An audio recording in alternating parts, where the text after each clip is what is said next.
Yo, we on business. Yo, we out here hitting that grind. Podcast vibes, letting loose, unwind. Next on the mic, yeah, flexing with pride. Meeting dope souls, taking you on the ride. Talking about life, not just that. Hey, welcome to Beyond Business. Joining me today is a longtime friend of mine. We met not long after he moved here, but he went from being a business owner to being a property guru. This is my boy from Main Place Properties, Zane. Welcome, dude. Hey, how's it going, Nick? Good, Thanks for having me on the good. show. For sure. Yeah, This is great. this is cool. You were like you got a great setup here. Thank you. You were definitely in like the top, like, hey, he has to say yes. I gotta ask Zane because he has to say yes. No, but I mean, we always try to support each other in anything we can. So I love it. I knew you'd say yeah, and I knew you'd be a great person to come on here and just talk a little shit for a little bit. For sure. Yeah. Yeah. How was Thanksgiving? It was great. Yeah. Cooked a bird. You go or you stay? Stayed, cooked a bird. It was Host? good. You hosted your own? Yeah. That's what I'm talking We have about. a small family, so it was Yeah. good. And one of my good friends comes down as well, so it was good. I didn't realize where you guys lived until the person who owns this building, Okay. I think one day told me. Yeah. So we live in What happened? Yeah. Oh yeah, we had one of it's actually happened a couple times to where I just drop a check. They don't do nothing electronic, so I just drop a check, and I mean, they'll get it a month and a half later, and I've already written another. Like we've had them, so I'll just drop them off now. Yep. And yeah, we were out there just talking one day, and I think the lady across the street from you. I guess your house would be, the lake's right in front of me. Your house would be on the left on the corner. Correct. So I'm parked on the side of the road on the right, and there's an old lady comes out that lived on the right of where I was parking that she no longer is there. Yep. So she comes She out. was a sweetheart, too. Dude, Like, she was, listen, yeah. I was there for like an hour and 45 minutes. She came up with 2 empty cat bowls and was like, oh, you scared me. And I was just like, what is going on? She like kind of walked down the middle of the street. And, anyway, she ends up getting me to like walk her back into her house. I walk in and there's like sticky note instructions everywhere. I'm like, okay, all right. She's doing it. She's doing it, you know. She was great. A couple Christmases ago, we had, your reindeer kind of just mesh, Yeah. put together, zip time together, and Yeah. they go out in the front yard. They're nice, and but we get wind howling off the lake, and she was like calling me, 9:30 in the morning. I'm already at work in my day, and like, your reindeer are down. And I'm like, okay, well, they're gonna stay down. I'm not gonna drop what I'm doing and go fix my reindeer in the front yard. But thank you. Yeah, she let And you there was, know. there'd be times where like we'd get a package, and she would like come take it to her house, and then call us and like, you got a package? I took it. I'm holding it for you. Yeah. you. Well, you didn't have to do that. Like, So did she but great. go Just somewhere sweetheart. for I help? think I think she moved with closer to family. Yeah, So yeah. Yeah, I'm not gonna lie, man. Whenever whenever I get old like that, old, I would prefer to start half-ass losing it a little bit than be like in pain or something. You know what I mean? Yeah. I'm like, Or there's something too, living in a community. yeah, There is No, something you're right. to that because you're right. living by yourself, that can cause a lot of anxiety, a lot of unknowns, a lot of self thoughts, and Yeah, I think being in a community, having a next door neighbor, right at the end of the hall, things like that probably help. So I want to say a few years, well, it was several years ago now. You remember when Primrose got built? You know what I'm talking about? Yeah.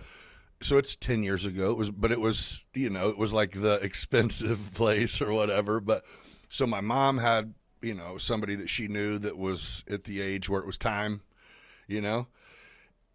Dude, I went and helped move her, because it was an apartment. I mean, a legit 1-bedroom apartment. Yeah. I mean, one wing of it but I think a nurse could be there at the push of a button and they bring your medicine around, you know what I mean? But other than that, it's whatever. And dude, they had like a coffee shop, a movie theater, a hair salon, poker or bingo room. No, it was like a little like different card table Card game. room, yeah. Yeah. But I'm telling you, it was like, yeah, I think if you choose to just be angry and lonely, that'd be a bad choice. Like, them people they're straight. I sat there and talked to some dude random who used to be a coach somewhere, and he just went, and a gal came up and was like, "Hey, you can just spin off anytime you want, and he's gonna be fine." And I'm like, "Okay," because I don't feel like this story's gonna end. It's been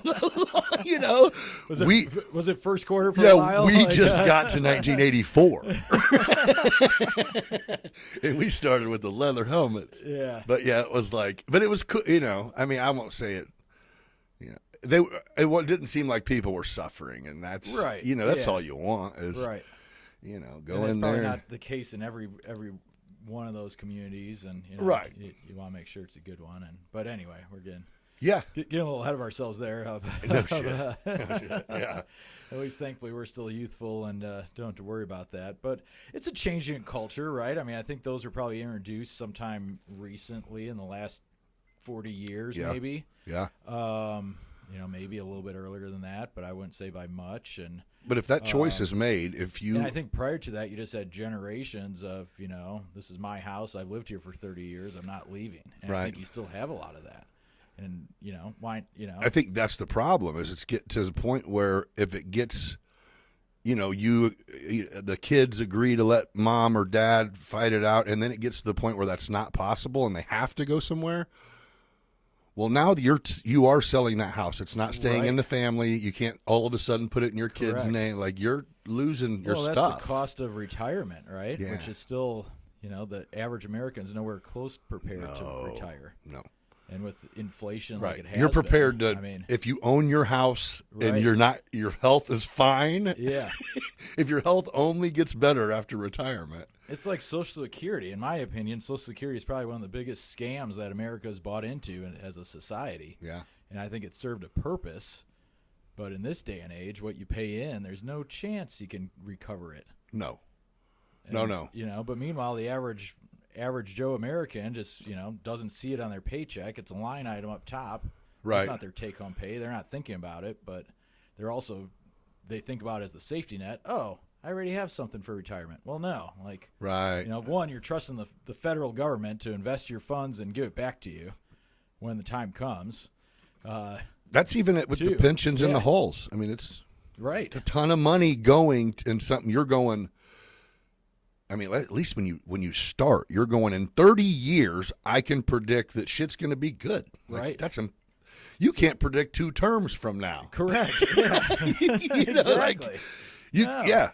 And that's all it takes is something big happening in the world, which, knock on wood, hopefully that doesn't happen ever. But no, it's just it's interesting, and that's something the more as I age a little bit and become more self-aware.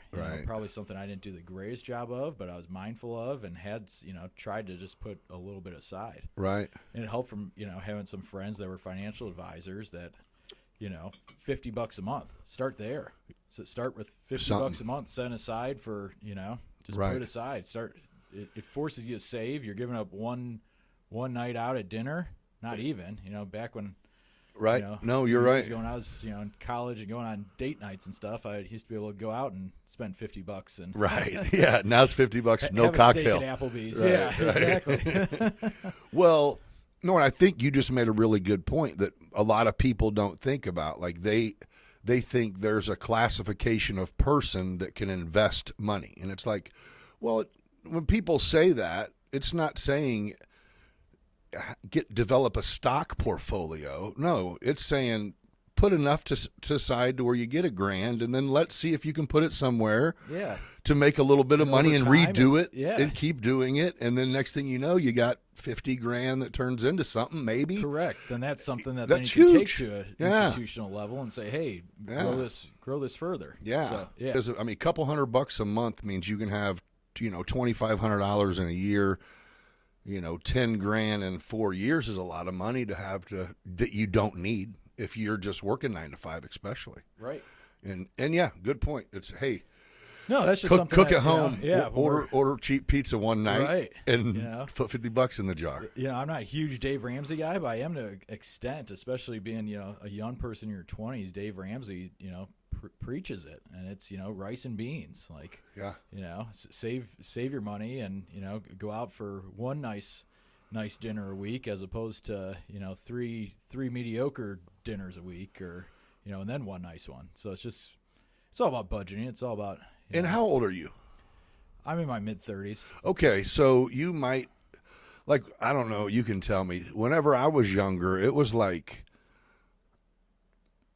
we didn't go out. Like, going out to dinner was a special event. I mean, not like event, but you know what I mean? We would go to, like, Bonanza, because my dad would get a steak, and we could get, like, kids' meals and salad bar and stuff like that. The salad bar alone was great. the bomb. Yeah. That was it. We loved it because you had soft serve ice cream after you got your soup and salad, and that's funny. No, that's so true. But now it's I think every day. life is warp sped, right? People just maybe don't take as much time to get home to prep a meal. Right. I think there's some of that. I think it's the convenience factor. I think it's people are busy, and I don't know what it is, but definitely in culture, eating out is more of a norm. Well, it used to be a lot less expensive to eat at home, to where it's not necessarily. It depends. You know what I mean? If you're a diner person who gets the dinner special, you can probably eat cheaper out than you can. I mean, and that's kind of crazy. And again, if you're a small family, if you're a single guy, something like that, you're probably better off just go eating grab out a something. meal. Right. Yeah. Or have spaghetti, and that's what you're going to have every day this week. Correct. I've done that too, but younger. It was like, it's like, all right, well, it looks like it's chili and spaghetti this week. Yeah. No, for sure. But I think that's the biggest thing is just life's just advanced. You have way more, two working parents than ever before. It's almost an expectation nowadays. Right. Whereas years ago, that was, well, maybe that's it. It depends. On if you have. When I was a kid, my mom would always be like, order something that I won't make at home, because it was always just like special, and I'd be like, oh, I'm going to get the hot dog off the kitchen. I was like, or something that you can't get at home. Right, right. Good point. Yeah. Yeah, that's good. Yeah. But I just remember it being a special thing, and now it's literally like, where are we going? Like, if I go to the grocery store, let me just try to get some shit that's not going to go bad before I'm even around to touch it. Right. Oh, I hate that. Yeah. I mean, I'm a bread and milk throwing away dude, but I have to have both at all times. Yeah. You know what I mean? Fresh produce is tough to keep up on. And, I'll eat two things, a little piece of the cauliflower, then it goes bad. Eat some. Yeah, right. That's it. Yeah. I go to the store hungry. Unless you're feeding an army, and making it that night. Yeah. But, when I do my best, when I eat my best at home and eat healthy, I'm going to the grocery store prior to stopping at home. I'm picking out the meal. I just did this last night. Picked up some salmon, broccoli, a little thing of, microwave rice. It's perfect. What, and you'll cook lunch for yourself, or you mean like at home for dinner? At home for dinner. Okay. And then I try to meal prep at least a couple days a week. Sundays, Monday, Monday for lunch. Get a couple Monday things. I usually try to schedule an office day, and I'll try to carry over a dinner if I'm cooking, chicken breast Sunday night. Hey, I'll make an extra one. And some people do it like clockwork. But some are, I have some friends that like Sundays they're making their whole week, whole 5 days of food. Yeah, that's admirable, man. Because it is. No, and geez. it takes discipline. And talk about discipline and savings. That's a whole other life discipline of. No, you're right. You can make that bag of chicken feed you all week. Right. Yeah. I mean, and you're saving from the lunches where you used to get a lunch for less than $10. That's about unheard of. Yeah. I think anywhere you go, it's almost like a $20 ticket just for one person. Yep. But especially if you sit down. You're dropping a 20. Right. Yeah. And even carry out. Sometimes there's not that big of a difference, except for Well, and that's it. It's so strange because we have, and you were an employer before, so you knew wage of just an average job, or a starting job or whatever. Yeah. But now I'll even hear what someone makes, and I'm like, dang, and then I'm like, wait, no, that's not great. It just seems like seems great. You make $25 and $24 an hour. That's sweet. Then I'm like 10, 15 years ago. Was oh wait, awesome, no, that's right? Yeah. I'm like, no, that you need. Yeah, that sucks. Right. Then I mean, you it do don't. math and Yeah, times sucks. 40 and times 50 and okay. Right. And then deduct everything that's not seen. Yeah, that is crazy though, because you would think, heck, I remember even out of high school, it was like $15 an hour or better, and you were ADM, you were only getting 17. You know what I mean? UPS, you get 17. Now it's like 17. I don't even know what minimum wage is, but I think it's probably McDonald's is like 17 now. Or something, yeah. Oh my gosh! May not. Yeah. Then maybe yeah. the people that work for me do deserve good money. I don't. I swear, dude. But it's tough. I mean, we've gone through a rapid inflation. I mean, look at that. Man. Coming out of COVID, PPP funds, Yep. and the economy just surged and and there's so much capital still just sitting on the sidelines. yeah, There's it's people that are hedging, just waiting for something to happen in the economy. The economy's been pretty well off, really. I think they've. They just overall, showed us how if you were people that prepared, you raise could have got rates rich. quickly I'm sure. So it's Yeah. like if this shit happens again, But yeah, it's like, come on. hindsight's always 20/20. Yeah, right? So, yeah, right. You can go ahead and get rid of them masks. yeah. Stockpile. Or we can masks. start making them. Yeah. Mm-hmm. Yeah, that's crazy. Yeah. I So, don't- crazy time to be alive. It's just one of those that really, in a history book, it's just we've Yeah. all lived through it the past 5 years, and it's just been been just a half a decade looking back. There's just been some rapid,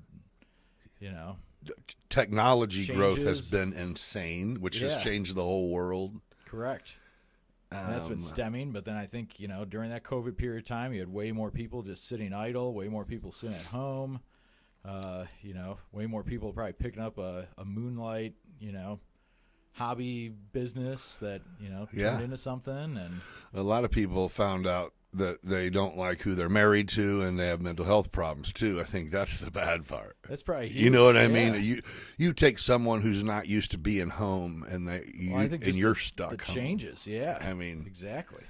I think that's the change of, not being able to go out to an establishment, sit down and talk to somebody. Right.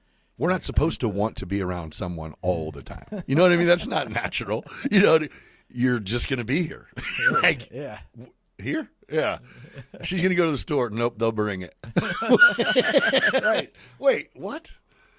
Yeah, it is. That's It funny. That is true. I mean, it's we've fallen into the, which I shopping loved experience. it for a Yeah. while there. I mean, yeah, we treated it like it was Sunday football, crock pots every day, gained like 30 pounds. Right. But then it was like, man, I haven't deposited a check in a while. It's like, huh.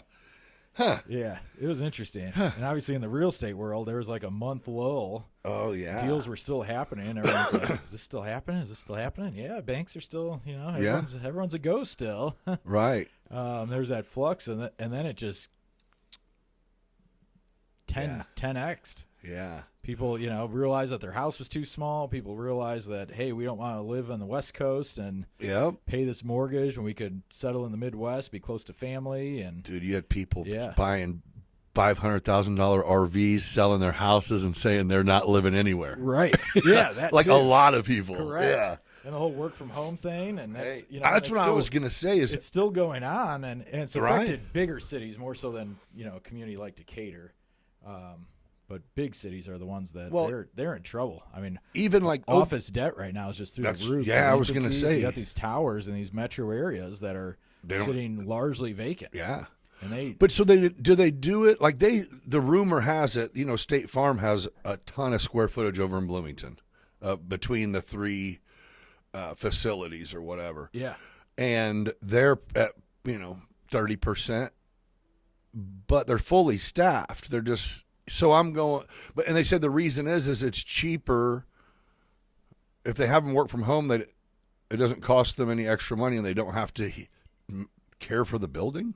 Like they don't have to heat it. They don't have to Maybe necessarily cafeteria, plow the extra parking lot. janitorial, None of yeah. nothing. They don't have to do Yeah. anything. It's just. Possibly. I think that would catch up to them. I think that Me could be a too. short-term decision. But I would think that there's you're- no way overall you are being more productive with your kids running around your feet. But I don't. That's just what I Right. picture. no. Like, Yeah, I think I just read an article this week that corporate America is just really slacking as far as actual work productivity, which is not surprising when you yet another factor thing. everything. Trades are Yeah. struggling. Corporate America's Right. struggling. I mean, yeah. yeah. It's kind of like March Madness when they say that's most like the most unproductive week in Yeah. America, because everyone's so caught up in basketball and people They have are their throwing money in the parties pool. And, everyone's more concerned about coming into work to talk trash and Which see I get how it. their It's teams are camaraderie going. too. Oh, but- it is. I mean, it's all part of it, and taking a different layer, us as Americans, we're just hardworking. We're machines. But you go to other cultures, other areas, other continents, and they don't do that. Europeans still take 3 months off, or a month off holiday and things like that. Yeah. I mean, we don't have that. No. We pride ourselves on skipping vacations. No days off. Yeah. Yeah. Weekends are for pussies. Right. Yeah. That's crazy, right? Right. But I think that's why America Gotta get ahead. Gotta get ahead. Right. It is. It's your And we this are. or I mean, this. we're a true capitalist society, and I wouldn't want to change that. No. But at the same time, I think everyone should, take some time off and sharpen the axe, and as far as Self-care, man. Right. I think that is it. It's like if you wait till you retire, then you're going to have a rough time, man. Correct. I mean, I'm guilty also. I mean, I used to, but in the last few years, I don't really vacation and just wind it down. I haven't been on many vacations where I'm not pairing some work activity in with it, which has been cool. I'm involved Right. in, And that is, some commercial organizations that brought me to different areas that I would never travel to. which is cool. Last fall, I went to Seattle. I mean, I've always wanted to go to Seattle.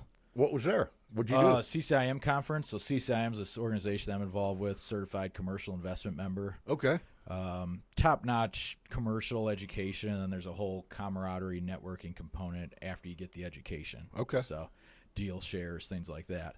But really cool. I had a chance to go to Seattle, and It's then took my networking, fam. Educating, a little bit of everything. Yeah, a little bit of everything. I mean, it starts out as an education component, and it's a designation, so it's comparable like an MBA for commercial real estate.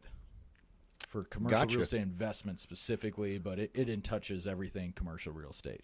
Okay. So it was a huge game changer. It was a component, early on when I wanted to go into commercial specifically.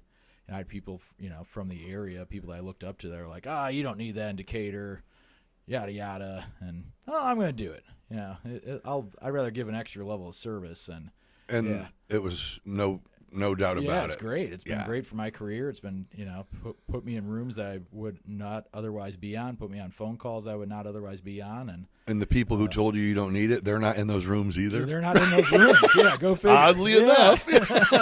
Correct. So really good, and it's just brought me to places that I otherwise wouldn't go. And Seattle is just an amazing experience. My wife's a real estate professional, so she has some flexibility. We have a toddler daughter, so we traveled out there. We went to a national park after my conference. Oh, it was a family event. Explored- Yeah, I love I'm it. just in that lifestyle stage where if I'm going to go, I'm going to take the fam and turn into to take an extra 3 days on the back end, on the front end of some conference, some actual business, and make it into something. But it's sweet. When else am I going to be in Seattle? Yeah, so let's it's go just that, see it. It's one of those places I've always wanted to go to. And then coolest thing when I was there, coolest thing was the conference was cool. Had some good opportunities. We did a networking event in the Space Needle, so that was cool. Ooh. You have a room of 300 real estate professionals, and you're Oh, that's cool. walking dude. around with a beer in your hand and just like, we're in the Space Needle, cool. So Like, where are windows these people from? Everywhere? all over the country, over the world. Yeah, there's a big community in Japan, Korea, Canada, Poland has a good CCIM community, so it's pretty interesting stuff, and really good. There's some good deal share out of it. Good, all around great for commercial real estate professionals such as myself to be involved in. And good to bring back some insight, what's going on in some other communities. Could it adapt well here? Right. And then some insight of a lot of these real estate professionals, they don't know Central Illinois. They just think Illinois is Chicago. Right. And, I've built up a good broker presence in Chicago where they go, oh, Central Illinois, let's call Zane. I don't want to drive 3 hours to Perfect. go look at this property. So, and then we just kind of work on it together and we collaborate. And that's a big part of commercial is just collaboration. Is that right? Yeah. Working together on it and, figuring it out. And someone might have the client contact, the lead there. They're going to, manage the client. I'm going to provide the local intel, vice versa. I have clients here in the Central Illinois community that are investing in other communities across the country. Oh, and you're saying And I can I'm pick still up the your phone. guy. I'm still your guy. I can help out. I'm gonna pick up the phone. I'm going to find I'm you gonna connect exactly with- who you need. with my guy that I met 2 years ago that I still stay in touch with. And he's a slanger. In Tampa, Florida, Yeah. or in Phoenix, That's or in great. Seattle, and so it's cool. So going back to Seattle really quick. Yeah. Cool city, very grungy, just grungy, kind of a lot of graffiti. Oh. They definitely have a huge mental health, homelessness issue. Like dirty? Or just like, It was no? grungy. Just It was kind of dirty. It funky wasn't like a little. San Francisco dirty. right? But it was just like there's a lot of graffiti. There's a lot of some, homelessness, stuff like that there. Okay. Besides that, beautiful city, beautiful architecture. Feel safe? Or just like, yeah, I was safe. Just felt like we wouldn't go for a Someone walk got at night. stabbed like 4 blocks away from our hotel, and then the local Seattle guy's like, "Yeah, don't go in that little pocket." Like they like to stab people over there. That's Like, the okay, stab lane? yeah, Fair yeah, enough. Okay. So the bar right by it is fine, but don't go. Okay. Yeah. that's- So it was, but honestly, really cool architecture. Coolest thing though, just happened timing wise while we were out there. Eddie Vedder was doing Pearl Jam? 2 solo concerts in like this small little orchestra venue, like 2,000 people, and he's there like it was like a Monday, Tuesday, and this conference was like a Sunday, Monday, Tuesday, Wednesday Yeah. morning, breakfast, brunch, and then you're kind of out of there. And Monday night, I'm sitting there, and like I get on Twitter, and I'm like, oh, I'm getting like the live feed from this Eddie Vedder concert, and seeing pictures, and I'm just like fiending. And I thought about this ahead of time. Could you I'm go? Like, I'm like, I'm here Oh, for you- this no. event. I have stuff every Yeah. evening, Yeah. networking And stuff. your toddler would So not anyway, dig Well, Jeremy. yeah.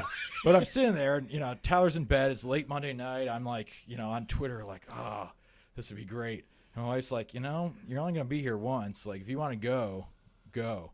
So I double dipped. I did my dinner function, dinner networking, ate dinner, had a glass of wine. Skipped dessert around. Dessert was coming around. They were going around the room. I'm like, hey guys, I hate to do this, but I just bought Eddie Vedder tickets early this morning. Like, I'm gonna jet. And you went. And I went. That is And I came, amazing, I came, dude. it must have been like halfway through the show. They have like volunteer, tenants working the line. They're like, "You're just getting here?" I'm like, "Yeah, like I'm a little late." You're like, I just want to hear a few jams, bro. I like this old dude in his 70s, like with a flashlight. Oh, your seat's somewhere down there. Here, follow me. I'm like, I'll get it. Yeah. Like, I'm 5 rows back, a couple rows in. Right. I'll be fine. Yeah. So then I get there and like, sorry, I'm late to the party. Everyone's great, and it's just a super awesome performance. And I was dude. like, from here to, When you describe Seattle as grungy, that Across is the in building. my mind exactly who I pictured. So But, then that when you whole said grunge Eddie scene Vedder, of I'm music. like, That's me. That's my jam. that is great. I listen to podcasts a lot during the COVID period. I kind of navigate away, but I'm just a music guy. Yeah. I mean, something I love about my job is I can listen to some tunes. I can crank on Excel. I can do some math. I can evaluate a property. I can turn the volume Just down and take a focus. phone call. Yeah. Yeah. But I just love that. And that was just a really cool experience. Oh, when I was out that way. It was just one of those, like, just That is amazing, especially for her to read your mind and go, I know what you're thinking, dude. Just she's do like, it. you just need to go. Yeah, go air guitar it for a second. Yeah. Go. Oh, it was Yeah. great. Yeah. It was great. Go to Target and buy a Nirvana T-shirt. So you, Yeah. Oh yeah. So then meanwhw I show up in like sport coat. Of course. Yeah. Everyone else is very You're like, Seattle grunge. Yeah. It was great. That is all. Oh, dude, that is one of those. It was just She a nailed it on the bucket head. list. It was a bucket list. Yeah, when item, is and- this gonna happen? Yeah. dude? My wife You're- was like, you just need to was go. it Pearl Jam or Eddie Vedder? It was just Eddie Vedder. Singing a Pearl Jam songs? Oh, a lot of Pearl Jam songs, some of his solo So stuff. you knew Yeah. what? Oh yeah. Yeah, It was good. yeah. That is great, dude. A lot of stuff from what was that movie, like Into the Wild? Yeah, maybe yeah. a solo album and some of that. That is So, cool. It was cool. What are they known for music? Aren't they kind of known for music Seattle's in a Seattle? music, yeah. Yeah. So one of the nights, there's a networking night in the Space Needle. There's another networking night at the, what is it there? It's the You say networking night, it's like dinner and appetizers, dinner. You work the Mingle. room, Is there a you speaker and- meet people, Yeah. things like that. Yeah. Yeah. Yeah. Talk about what type of deals they're going on. Yeah. And in bigger markets, you got a lot of people that just do one type of real estate. in Central Illinois, we kind of just classify commercial real estate as commercial real estate. Right. But you go to bigger markets, Different there's guys sectors. that just do industrial buildings this size to this size. Or, I know one guy in my network who just does cold storage. So he just does refrigerated warehouses. We're talking That's his thing. 200,000 plus square foot refrigerated warehouses where the whole thing is an icebox. And that's And his that's specialty. becoming more and more popular, especially with the e-commerce, Yeah. Amazon. People are ordering, they want it there at their doorstep with a dry ice package, and that has to come from somewhere. There's a fulfillment center somewhere. Yeah. Yeah, and So I it's guess cool. good point is everybody who's in every building got the building through someone somehow at some point. Correct. I mean, yeah. very few people you're either built. gonna build it yourself, Yeah, which is yeah. tough to do in this day and age with construction costs, and tough to do in our market because our market has a huge gap from rent rates to what it costs to build. So so it's not beneficial if your company or you, or when I say you, I mean you and your company. If you have a empty lot somewhere and an idea, is it like, well, it's not profitable for us to build a strip and lease out and lease out storefronts. It can be, but you have to pre-lease it ahead of time, and you have to pre-lease it off of those construction numbers. Oh, so you're going to companies and problem going, is here's the it's blueprints. construction costs now, and that's another thing. Just in the past 5 years, I mean, it used to be Since COVID? You used to be able to build a house for $150 a foot. You can't do that anymore. No, not. Yeah. Yeah. So I mean, that's just a very basic. Building a house is something. Again, I everyone can wonder relate to. why. Everyone just got to start making more money since they jacked it after COVID. They brought it down like 20% after they raised it 60. Yeah, And then and unless you have that true need to build it on spec, is just a huge gamble.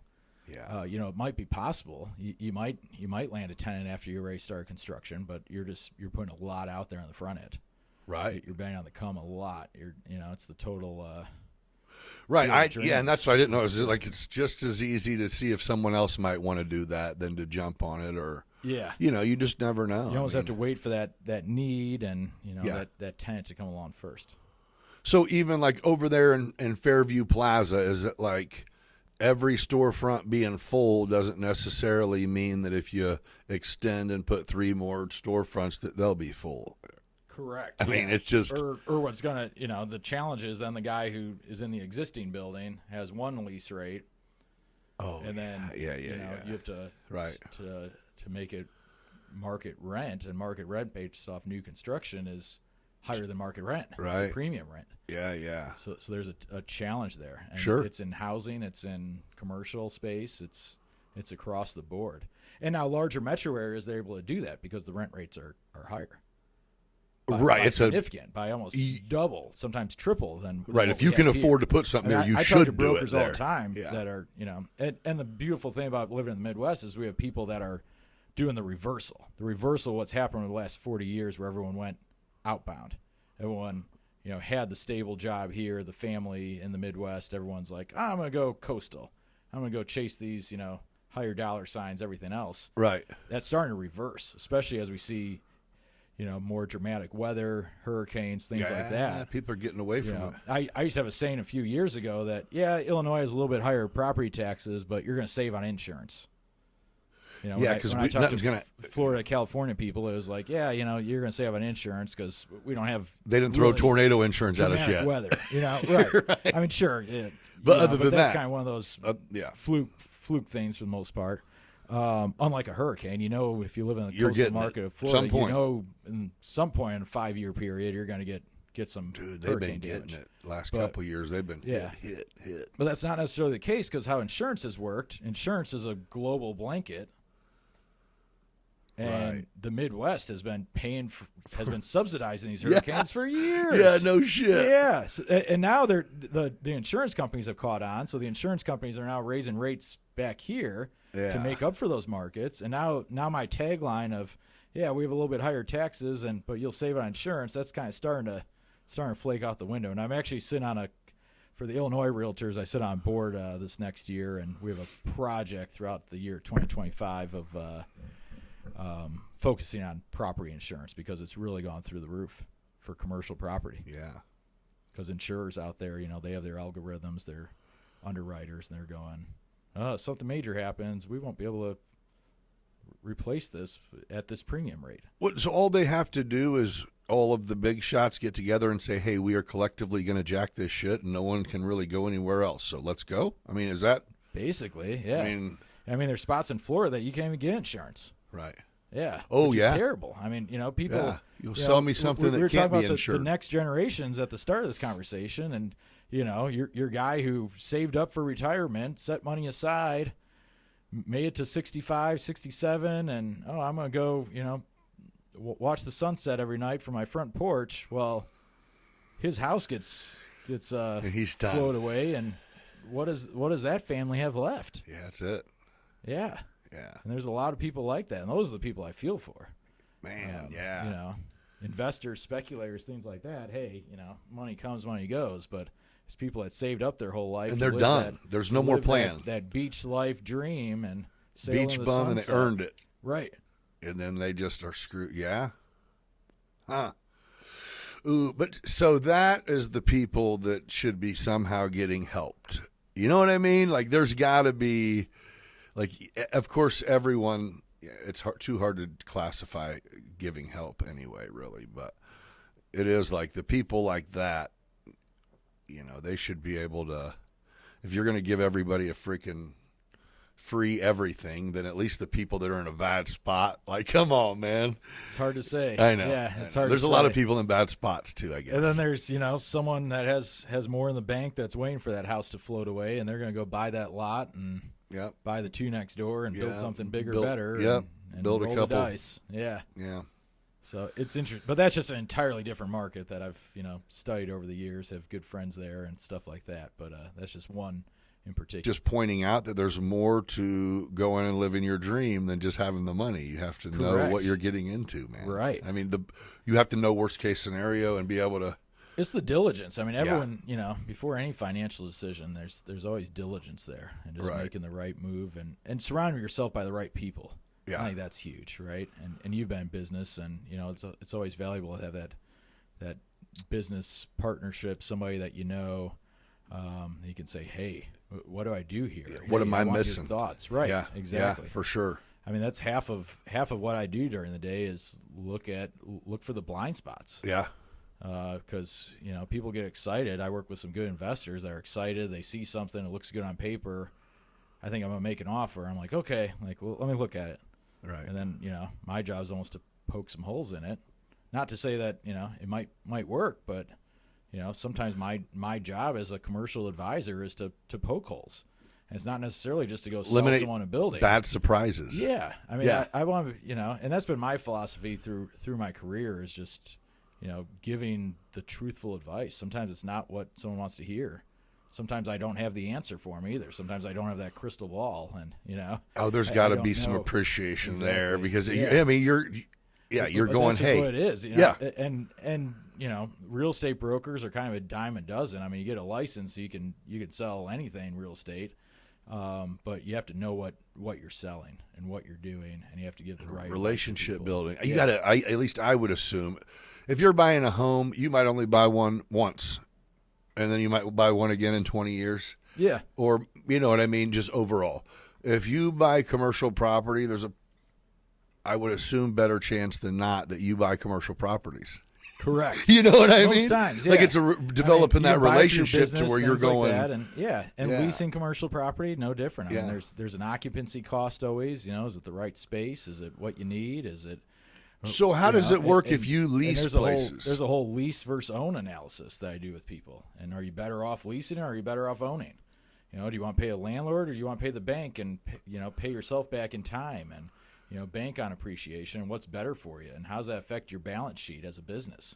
Is it better for you to have the debt on your books and this big loan that you have encompassed in your building, or are you better off to keep your business minimal debt, use your bank loan for working capital, for equipment you need, for stuff like that, and go out and lease a place?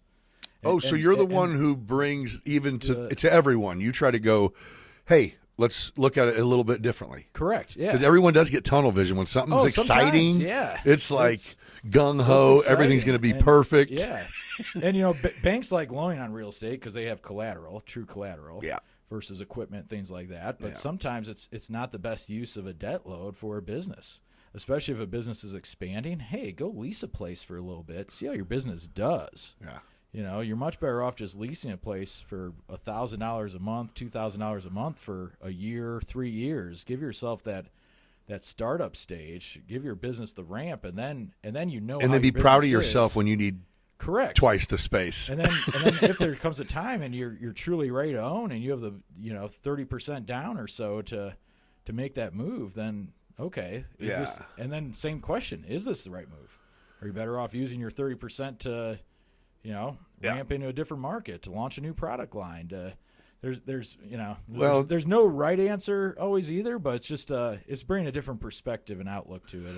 And it's definitely like a to myth. I mean, I think it's a fallacy that rent or lease. It's just you're throwing money away if you're going to end up buying something. It's like, well, you don't really know we don't know what's going to happen. Yeah. So, of course, if you lease something for 3 years and drop $35,000, and it's like, well, it could have went a lot worse if you would have bought it and failed. Yeah, or bought and had a major issue because you were Yeah. trying to stay within a budget. I see Right. that a lot. We see that a lot with investors, first-time investors. Hey, I want to go buy this $20,000 rental house. I want to buy an investment property.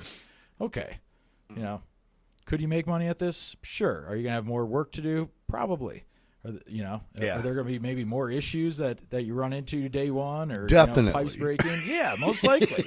But that's what you paid for. So a lot of times it's like, hey, maybe work another year, set some money aside, and buy that $65,000 house for your first rental. Yeah. You're probably dealing with a better clientele. You're dealing with a better property. You're dealing with a better area. I have You're going to be able to rent higher. Yeah. I'm not a huge residential investment guy, but I have some good strategies there where it's like, one strategy that I've always had for my personal properties are I want to be in areas that my wife can go pick up rent at 9 o'clock at night. Yeah. With my daughter in the back. Like, I don't want to be, not that we do that often. We live in a day and age where people Venmo, Right. electronic payment, but that was always the staple, and that was ingrained in me early on from some of my early real estate mentors. Here in the community is kind of, knowing the areas you're going to be in, and hey, you get a phone call at 10 o'clock at night. Do you want to be in, in that area?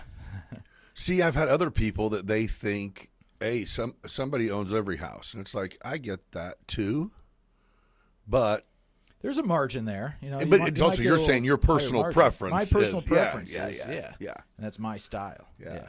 Right. And I think it's good reasoning. Yeah. I mean, I've been at real estate seminars in Florida where the guy says, buy the house, around your neighborhood that's walking distance. You go take your dog for a walk every day. Go check it out.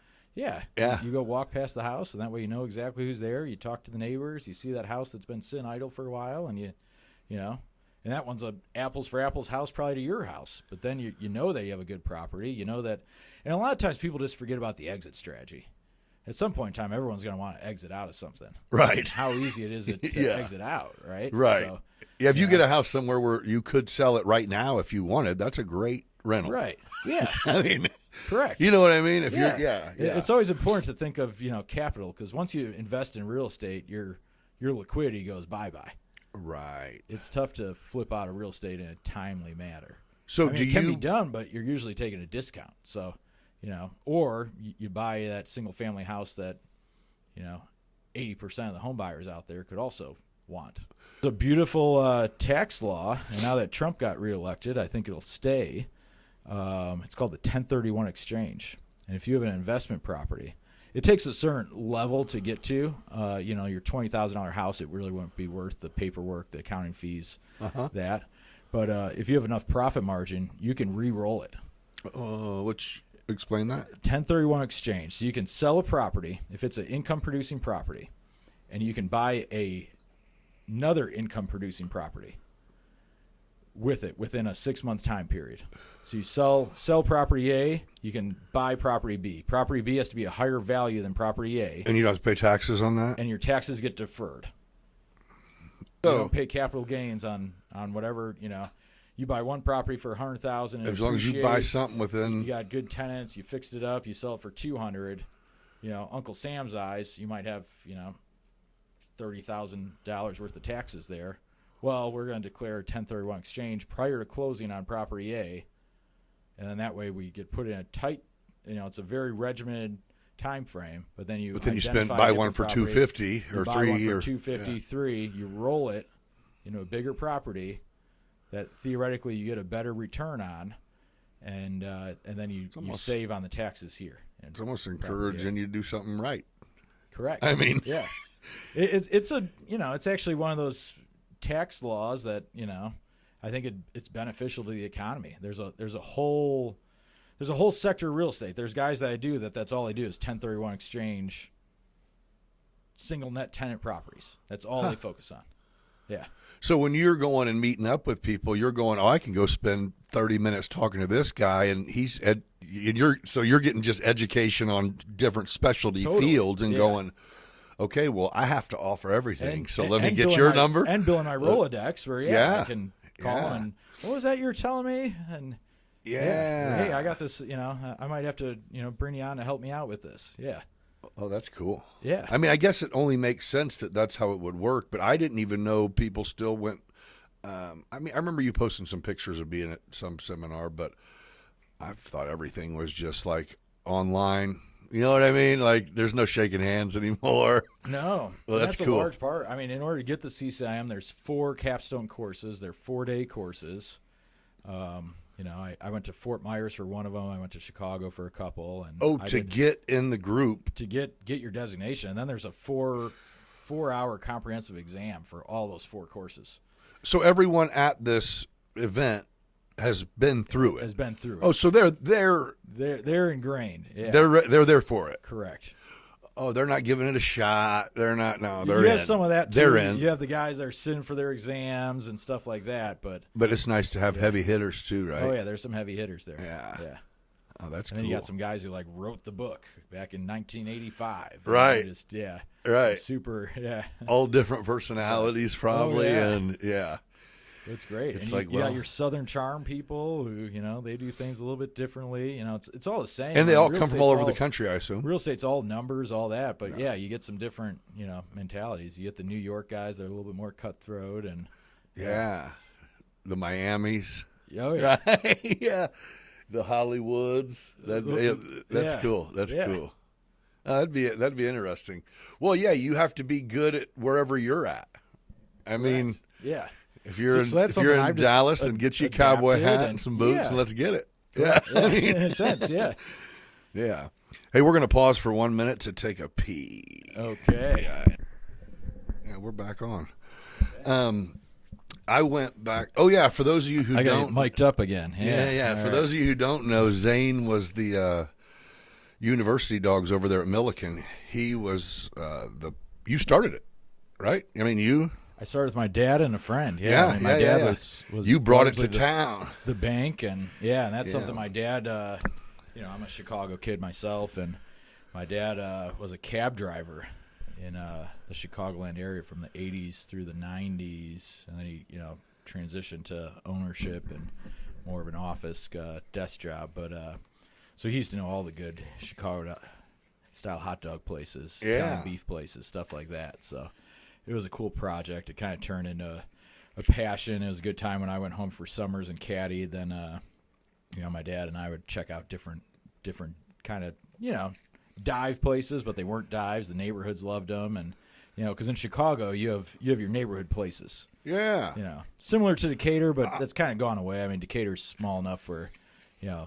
I used to love living on the West End because it was really close to LSB and the winery and walking distance and things like that. And that's Chicago, probably the only area in Decatur that I think it's really one of the only areas that you could still walk to an establishment. I mean, there's not many, unless you just live right at the edge of a commercial area. Right. There's not many that are really kind of a walking community. But the West End of downtown is a great stretch, and that cobblestone West Main looks Street. Good too. Yeah. I mean, but it's a walking community. I mean, there's people that walk to work from the West End that work downtown. That was originally the reason for the money for what is that, Maine that goes all the way? Yeah, that was kind of the reason behind it. It ties Milliken to downtown. Yeah. And I mean, it is. They did a good job. I mean, it's beautiful. Even downtown looks good. Yeah, I mean, downtown's just going to keep getting better. And Yeah. when I go to other areas around Central Illinois, everything I always hear from people, Springfield, Bloomington, Peoria, is Decatur has a beautiful downtown. Champaign, people kind of say it, but Champaign is nice downtown. Champaign does. Peoria's coming back with the riverfront, but Yeah. they're doing a lot there. Well, Champaign But is just I think- rebuilt I in the think last people- 10 years. Everything's new. Oh, so yeah. the patios are nice. It's but new. no, all these communities, people always go like, Decatur has a really nice downtown, and it does. And is. what's nice about our downtown in comparison just to Springfield, let's say, Springfield's very vast. It's you can't really pin downtown to one spot. No, it's like Downtown's 10 kind blocks of by an 18 18 blocks. It's kind of just thinking, looking at a map. Yeah. And they have great areas and they have great blocks that do well, but they're kind of block by block in the downtown area. Our downtown's kind of a 3-block radius, and Right. and it's been building back really well in my 15 years of living in the area. It's been cool to see. Yeah, they do have. They just take care of it. I mean, everything looks good. The buildings look good. Are you guys going to keep the bank building, or what are you going to do with that? Yeah, the one with the bear. Yeah, I didn't know Bears what the mural? plan was. Is anybody in there? Nobody's in there. There was a law firm in there for a long time after the bank. A single law firm occupied it. And due to COVID, they decided to downsize occupancy costs a little bit. Right. No, that's one that's in the works. Right. We have no real set plan for. We were talking to a really good group for a while, and they went elsewhere and or didn't go anywhere. I mean, it would just seem like it'd have to yeah. be something specific, right? I mean, Yeah, it's they're kind of. carving it up, but that's something. Right now, Main Place manages some properties downtown that are good core properties, and last year, Decatur passed a downtown TIF district. It's actually a central TIF district. It stretches from downtown all the way west El Dorado to Fairview Park Plaza. So we're working on and TIF is a governmental economy incentive that takes 23 years for the developer to recapture some costs in the investment. So what is it? What will be happening? So right now we're working on the Floor Gems building. Yeah. Oh yeah. Yeah. There's construction. Yeah, construction going on. We're doing all new windows. That was just a dated building. What all is in that building? I mean, Floor Gems. There's a salon upstairs, Capelli's. Oh, yeah. And then there's some right. other businesses on a lower level. But we have 2 floors in the middle that have just been sitting idle. We've been waiting for tenants to come along. They haven't. So our goal is to go in, white box them, make them look nice, and then ready to go for get somebody in there that'll love it. Correct. And the building's going to look very sharp from the outside come spring. Yeah. It'll be in good shape. And that's just a focal point in downtown Decatur. Floor Gems just recently did a stellar remodel in their space. Right. Obviously, that's a specialty store that not everybody attends, but if you get the chance, if you're in the market for some jewelry, I'd highly recommend stopping in their showroom at least. It is absolutely beautiful. Yeah, it is a Probably one of the beautiful most spot. Beautiful spaces, yeah, and they just did a fabulous job in their remodel. So that's cool. that we're able to. It's yet another thing I looking almost wish good it down happened in there. Reverse, where we could have did the outside and made it pretty before Right. the inside, but one of those timing issues. But Yeah. so that's one project that we have going on. On Merchant Street above Giggles, we're adding apartments on the 2nd floor, so there will be some more downtown living. What was there? Nothing. You Okay. walk into there and it's like offices from the Dick Tracy era. Oh, They actually okay. have some really cool wood trim. Right, things like right. that. You're like, yep, your- it's gone. Your 6-inch wood trim. Real Yeah. stuff. Yeah. Yeah. But at the same time, it's been sitting idle for 50 years, and a lot of downtown is like that. The first floors are occupied, but what's up above is Just unknown. there. Yeah. Back And in the has day, been it was the touched. owner of the It store. has been touched, yeah. I mean, And that's cool. The history I would is love cool. to Heck walk yeah, down the dude. stairs and be in my business. That is you know? cool. Yeah, and I think that's coming back. yeah. And I think as we talked a little bit about construction costs, things like that. that's what I was just- These are existing buildings, so you're saving on construction costs. And you're You're not doing away building with a in. home payment. You know what I mean? If you're Yeah. living there, I mean, you don't Correct. have a house also. Correct. You know? That's certainly possible. Yeah. well, There's different loan obviously, regulations, things like that. most but, yeah. people would probably rent it out to their kid. Right. or And, hey, whatever. why not? Yeah. That is a really cool idea. Even if you had the store and the manager you had rent your apartment. You know what I mean? However it did it. Have someone who is store related or. What a great fringe benefit for your manager. Oh, man. Yeah, no doubt. Yeah. Yeah. Hey, cost of living just went down a lot. Yeah, that is cool. Yeah. I don't. So I think we'll see more of that. I think the construction costs, that gap that I talked about Yeah. of rent, and I think that'll play in, and existing buildings will be seen with new life. But sometimes existing buildings reach a lifespan too. And For there's sure. just a lifespan where they're not adaptable anymore. There's a cost. The cost to adapt it versus just build new. It's apples for apples. Why not just build new, make sure it's to current code? Yeah. Why carve up something that's from the Stone Ages and try to make it, there's always that give and take, and that's tough. That's tough for the average person to relate to. 'Cause Yeah. Everyone likes historic. Everyone likes, your historic charm, your exposed brick, your hardwood floors. But sometimes when buildings reach an age, and if they're not well maintained, they deteriorate. And Yeah. unfortunately, Decatur's seen a lot of that. So, and But I think we're headed in the right direction of, hey, let's down with the new, Right. You've taken some excellent drone shots. And, Yeah. and I forget what you're saying, but Well, out with the old, yeah, up with the new. yeah. And that's what we're striving for. And right now we're not quite to the ground up stage, but we're working in that direction. yeah, and you can tell. I mean, you can see it. It's everywhere. You guys are it's coming, That's it. If it's so old that it's not in use and then it sits there, it doesn't improve. I mean, no maintenance on something that needed maintained to begin with for a period of time, yeah, it'll ruin a building. So we work over on campus in Champaign a lot, right?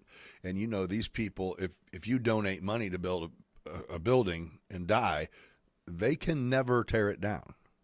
So there will be jobs. And I personally have sat in on, countless meetings to where, it's an $8 million renovation and it's replacing a $2 million demo and rebuild, but they have to do it.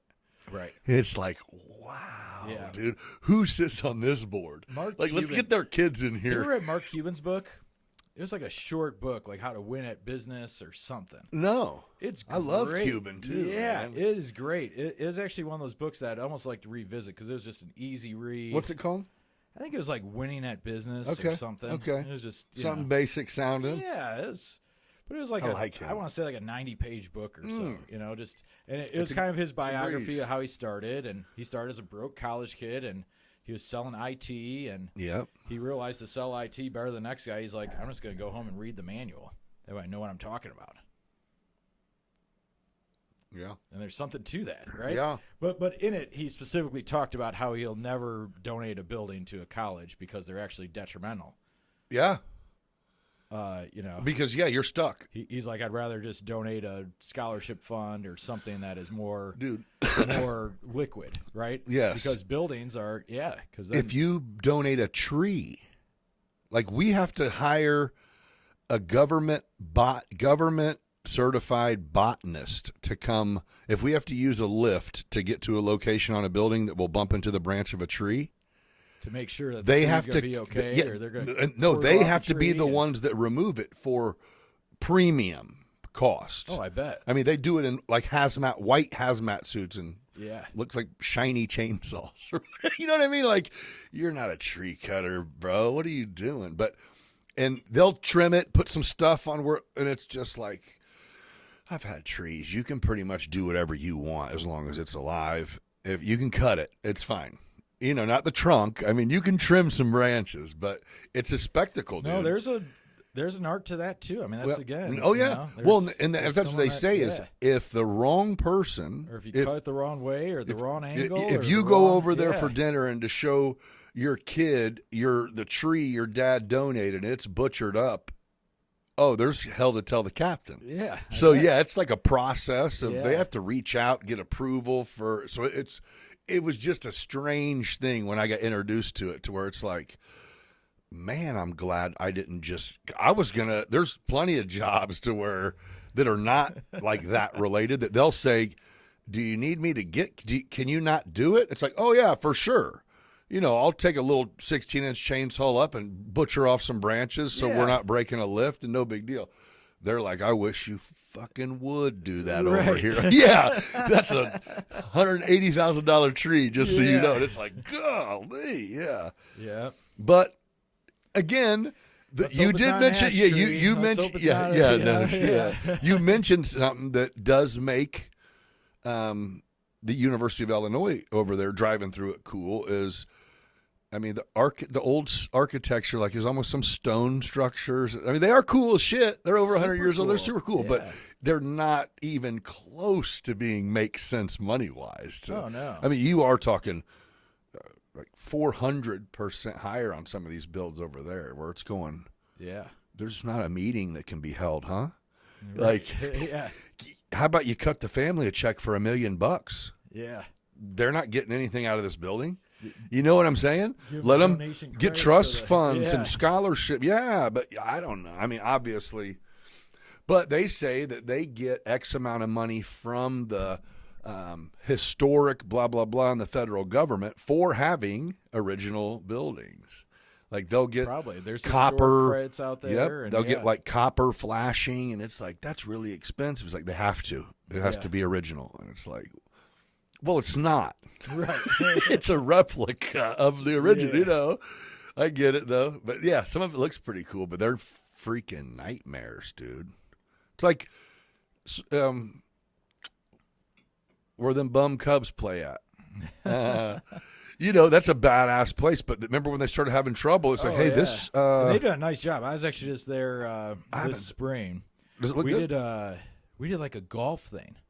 And I didn't know what it was. I was picturing like driving range on the field, but they actually had like where you went around the whole stadium, and you hit off a mat and you hit to like one target on the field, and it was all like pitching wedges and really it was cool. In Wrigley. Yeah. Oh. It was super cool. That is cool. And it was actually my first time down in like the club. I forget what it is, like the 1908 club or something. I haven't seen it since they did the work. The club is sweet. They have a badass bar and TVs everywhere. And I mean, I tell you what, they needed it. August day, I'd rather be down there than watching sweating out in the sun on a day game. Yeah. They did need it. Yeah, they needed it. Correct. Thank goodness they won that 2016 championship, so they could do that. That is what it was too, right? Oh, yeah. It's all World Series money. It is no shit. Hey, wait, there was they just gave out the biggest sports contract ever to some baseball player, like yesterday. Did you see that? I saw that. Oh, was it Yankee that came to the Mets? I didn't want to get my phone up, but my son sent me a message. Let me just look at it real quick, and he told me. Yeah, you're probably more in tune in the baseball world than I am. He just sent right now, it with and I'm like, "Are you in school?" Oh, Juan Soto to the Mets for a record $765 million contract. So this is a hot topic. I have a couple good true baseball diehards in my office. One of them is Lucas Ryan. He's a young gun, graduated from Millikan, starting to get his MBA, got his real estate license, super motivated guy. Okay. And just like focused and awesome dude. Thrilled to have the opportunity to work with him. But we were talking about how there almost needs to be a cap. Because there's no cap in the MLB right now. Yeah, you think? Yeah. Shit. That's the prime example. And this was a conversation that happened 2 weeks ago prior to this announcement. Because there's 100% chance within the next 2 years someone's better than him. Oh, yeah. If there's not already people better than him, but they're already under contract.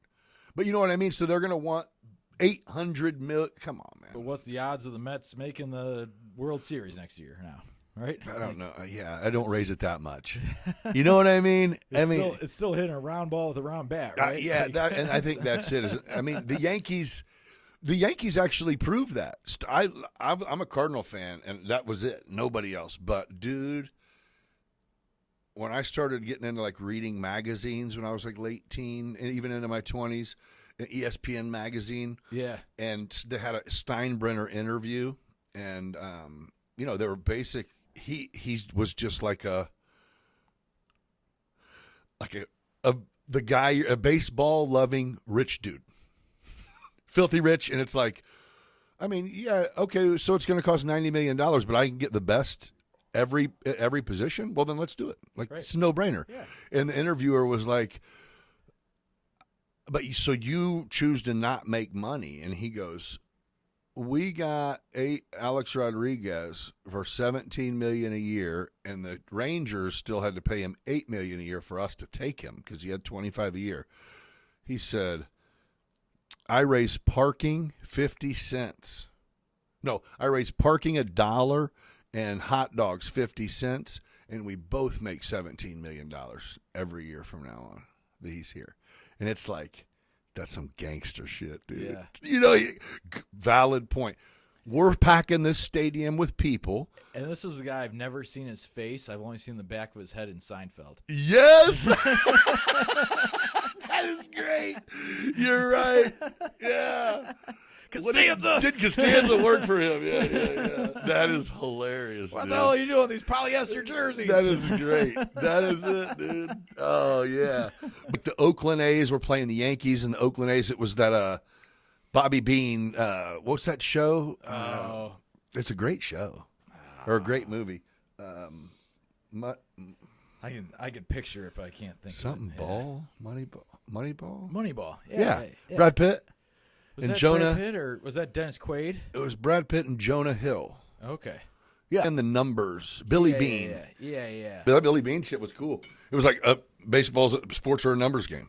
Yeah. Get the people that I produce. think Theo Epstein had produced that or proven that, right? How's that? With he was at the Red Sox. Oh, he yeah, came over to yeah. the Cubs, and Yeah. he brought the Red Sox a ring, and then he brought the Cubs. That's a ring. crazy, right? Yeah. He just was in. That was good positioning. Right. Yeah. That's really good. But, I mean, he was just the numbers junkie and the baseball fanatic, and It worked. he recruited well. He was looking at and he's playing chess while others are playing checkers, right? It's just the classic, and there's something to be said with that in business. This is true. It's, let's wait. Let's take the years that just suck that we're treading water, knowing that we're investing in the better years. And that's easier said than done. It's easier to say when you're at your It's better easier to years. say it when you're at your better years, but grinding is tough. I don't know if you ever watch Gary Vee at all, the influencer. No. Yeah, but I mean, his big thing is like patience. When you're in your 20s, just patience. That's huge. Yeah. It's My one of the thing's hardest. always like the 3 Ps, and like I took a marketing class at Millikan. The 3 Ps were something. Maybe it's the 4 Ps, like product, pricing, something. But mine are passion, patience, persistence. And if you can pair all those together in something, you're going to do well. But it needs the right mix of everything. It's just, I You have guess to have the passion, and they're almost in chronological order. You have to have the passion in what you're doing, yeah. to have the patience to love it enough, because a lot of people like something, they get into it. If there's no instant success, it's over. Yeah. Yeah. It's the passion enough to have the patience, and then pair that with the persistence of just grinding.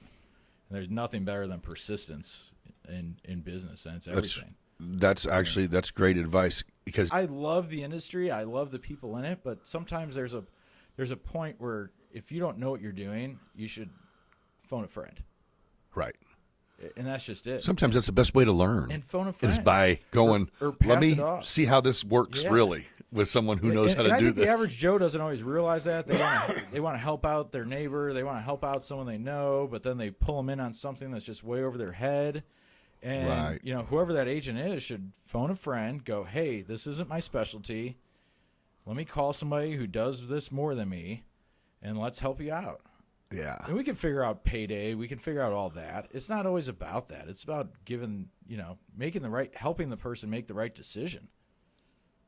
That's big. Yeah. I mean, not it falls everyone into your has that- patience that- thing too, because Yeah, like you said, you can sell a building to someone who probably doesn't need to buy it, and it, they just can't see it. But instead, you talk to them but and build a that's gonna- relationship and That's not advise gonna them. help And me in 10 years from now. yeah, It's not yeah, going to help me in 2 years from now when they go, what the fuck? This isn't what I thought it was.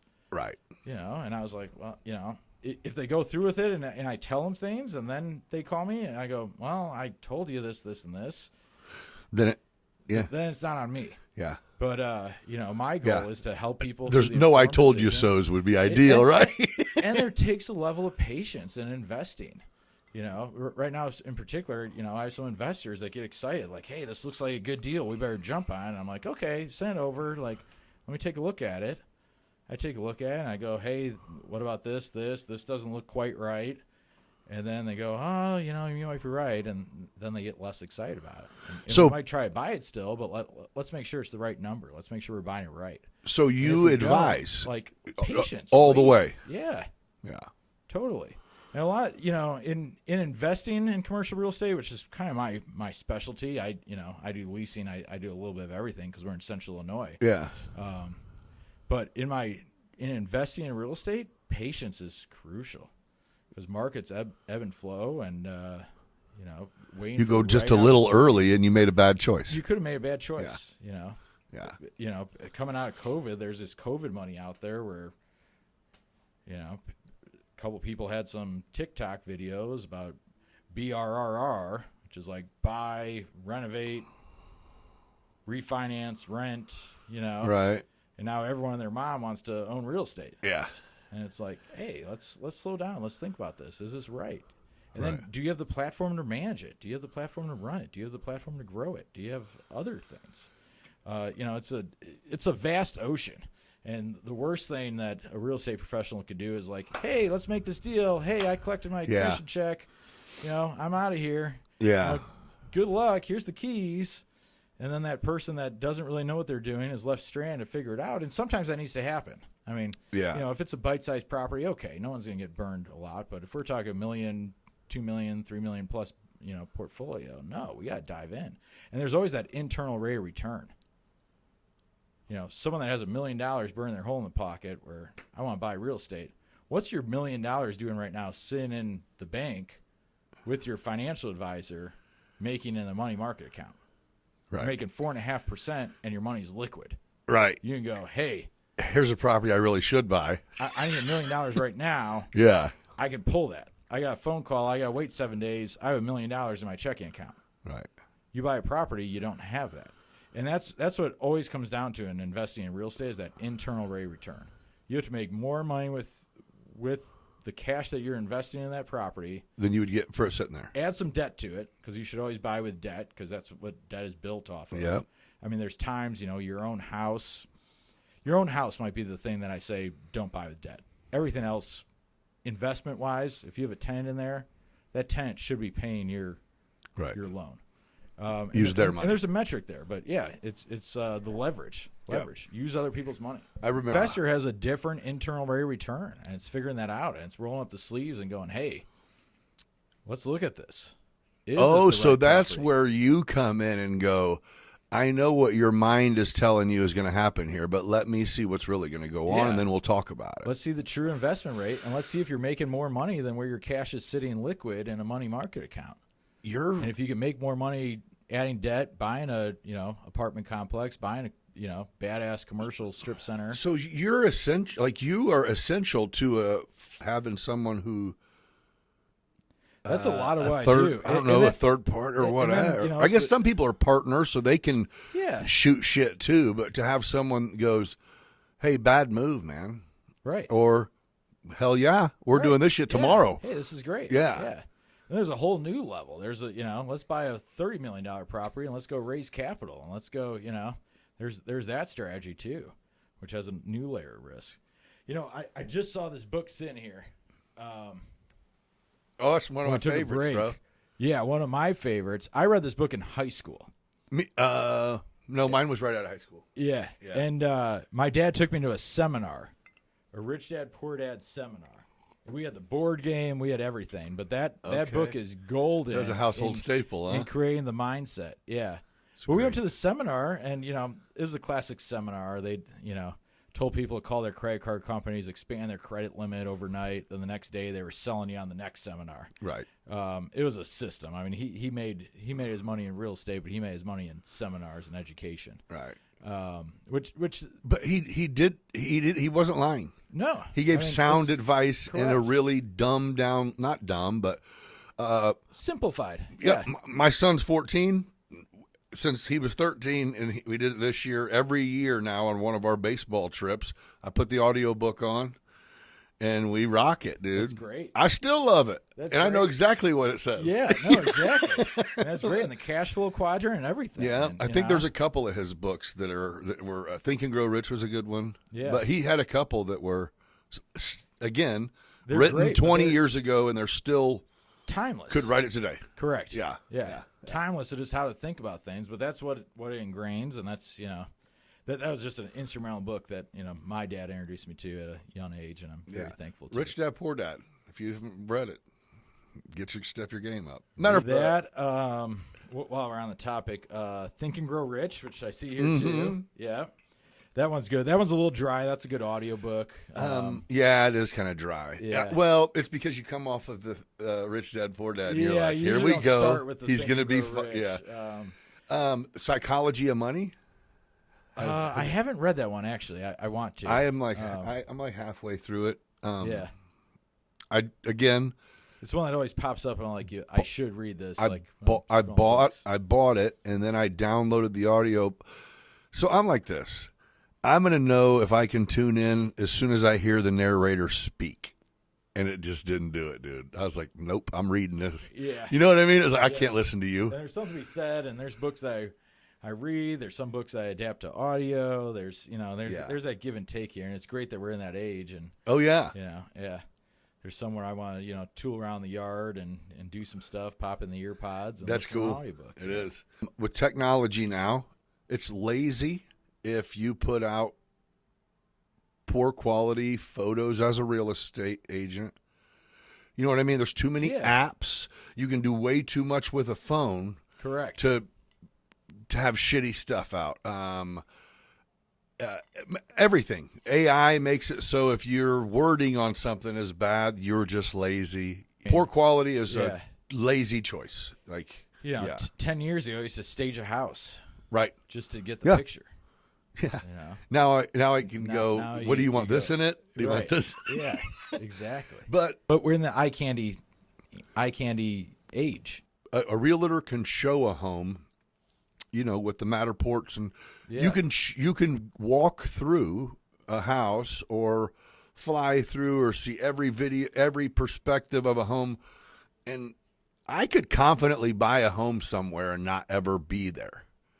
You're in the age where people do. But people do. U-Haul trucks pull up do before all the time. owners. Oh, yeah.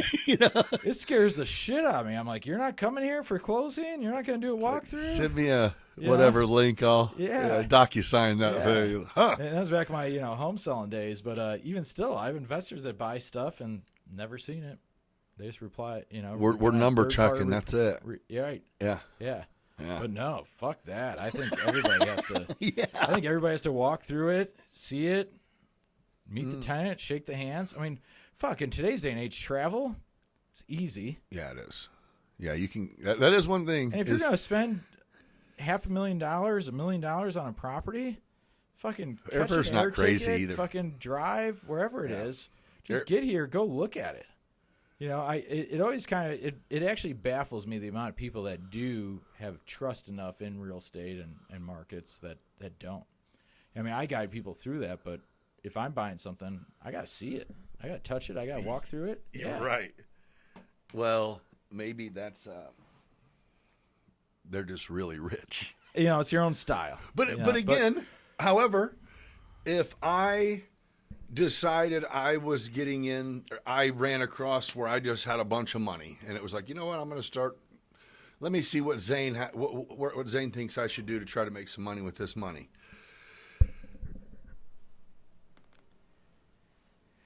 I would probably just turn you loose. I agree. You know what I mean? I agree. don't know, and I don't want to and educate honestly, myself. I'm and saying you this, did. but I have clients that do this, and they value my opinion, and I do videos and I walk through and look at it, but it's one of those also. I want to see it. I want to see it for myself. Right? No, I don't disagree. And that's one of the beautiful things about real estate, where You know, you can put that $1 million in the stock market. And in the stock market, you're just looking at numbers on paper. Right. The advantage that real estate has is you get to go there, you get to see the neighborhood. That's huge. You can Sometimes it's not increase even the value. building. You got to see the neighborhood. You got to see what's around it. You got to see the trends. You got to see what big companies around here. You know, it just all depends on what that asset class is, which there's, 4 core asset classes in commercial real estate. Okay. Residential would be like apartment buildings. Okay. As a real estate investor, you can buy an apartment building, good steady cash flow usually. Very management intensive, but good cash flow. There's office, retail, industrial. Retail would be your drive-through. Retail is a pretty vast market in itself. There's, and again, going back to the guys that just specialize in, there's guys that just specialize in drive-through quick service restaurants. Right. And they know, I can call up this guy sitting at his home office in Ohio, and he'll tell me anything about almost any market. Right. Right. Which is crazy, across the country. And he's been to them all. But he's been to them all. He's walked them. He knows. Right. He knows what's in town. He knows the economic driver. He knows how many people from the factory down the road come through because they do that. There's that much in-depthness. I took a course, a CCIM course. The 102 course is on market data. It's on traffic counts. It's on basic employment, the basic employment multiplier.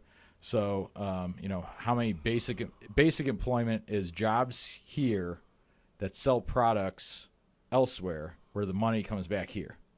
Ah. And those create non-basic jobs. The non-basic jobs are the retail people, the service industry, things like that. Plumbers, for example, could be a non-basic job. Because they have to service people's houses. If right. people don't live there working at the factory, that plumber's going to be out of work.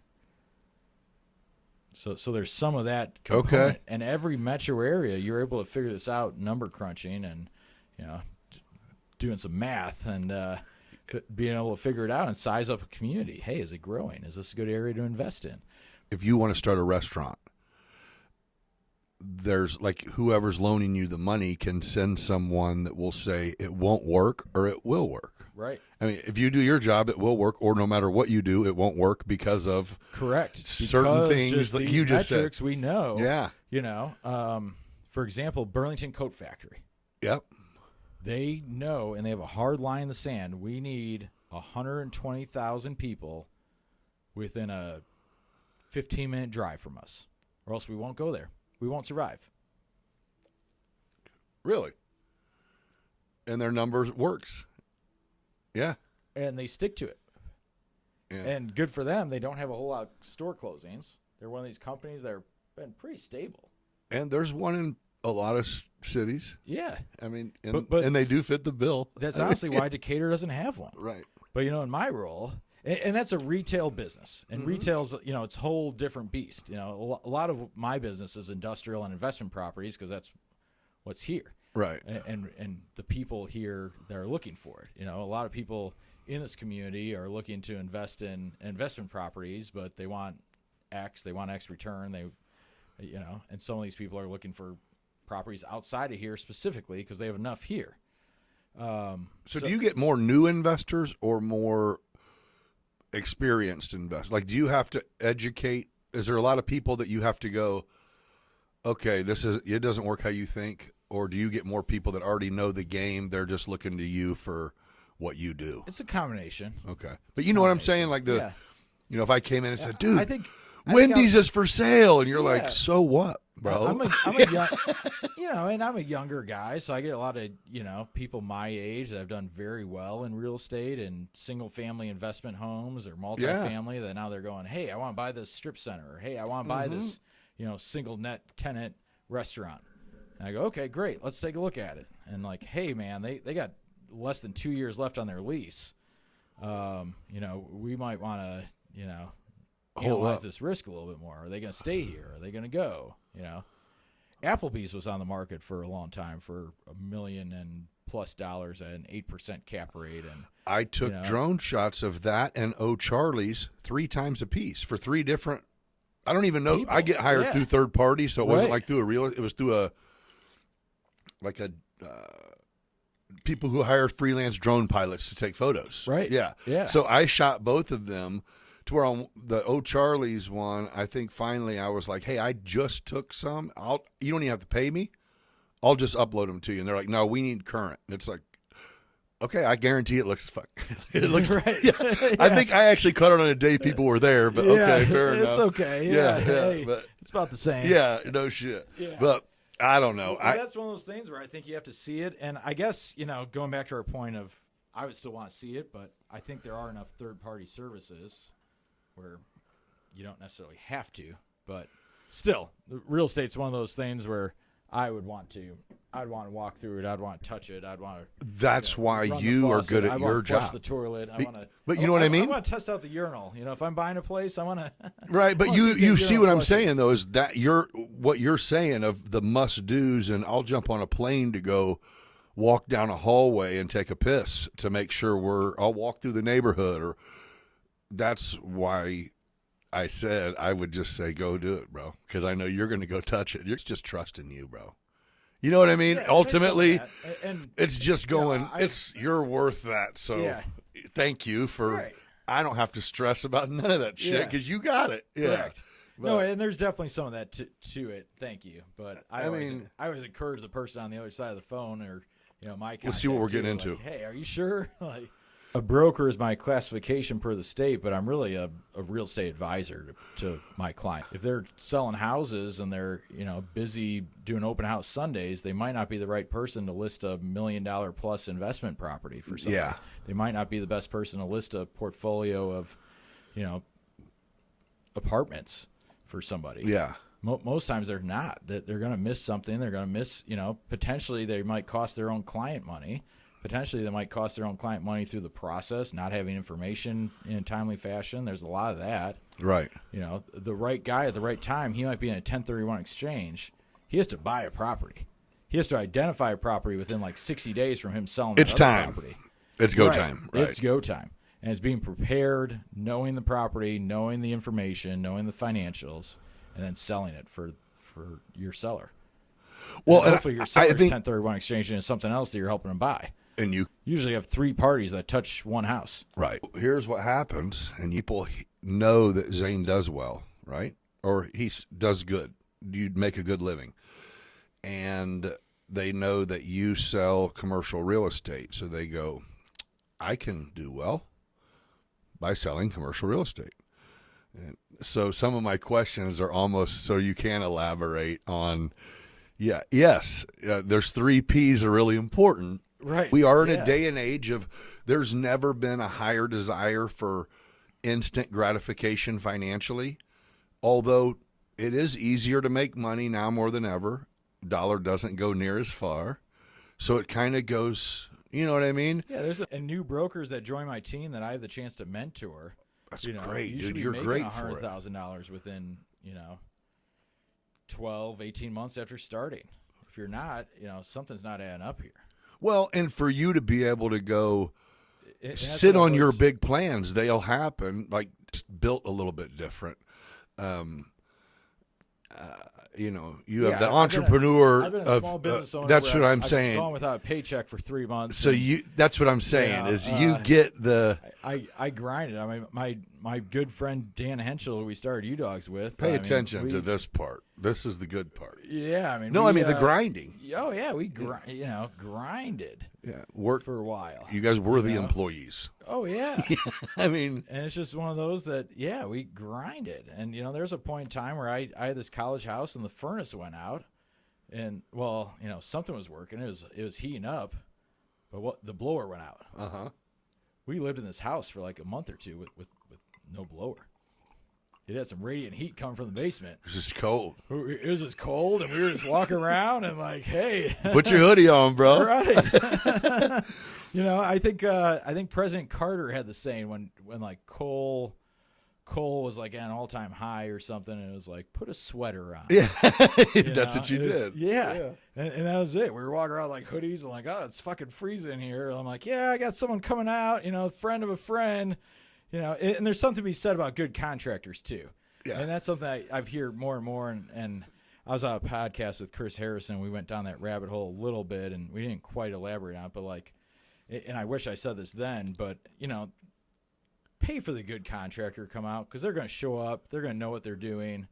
You know, everyone likes that friend of a friend who can fix some stuff on the side, but that only goes so far. Couple bucks. It only goes so far. You know, sometimes you just have to bite the bullet and fix things right.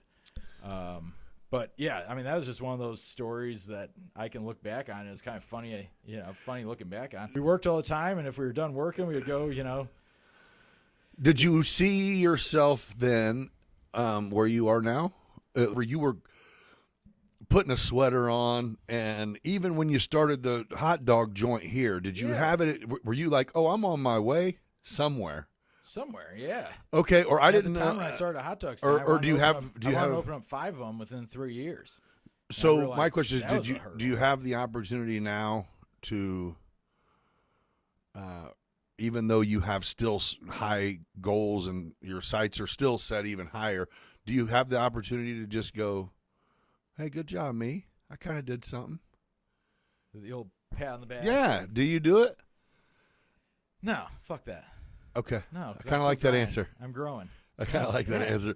I give you your flowers because you bust your ass, you work hard, you do well, but great answer. To some extent, yes, but no, that won't get me anywhere. Yeah, right. Because there's always some guy in some other city that's doing way more. Yeah.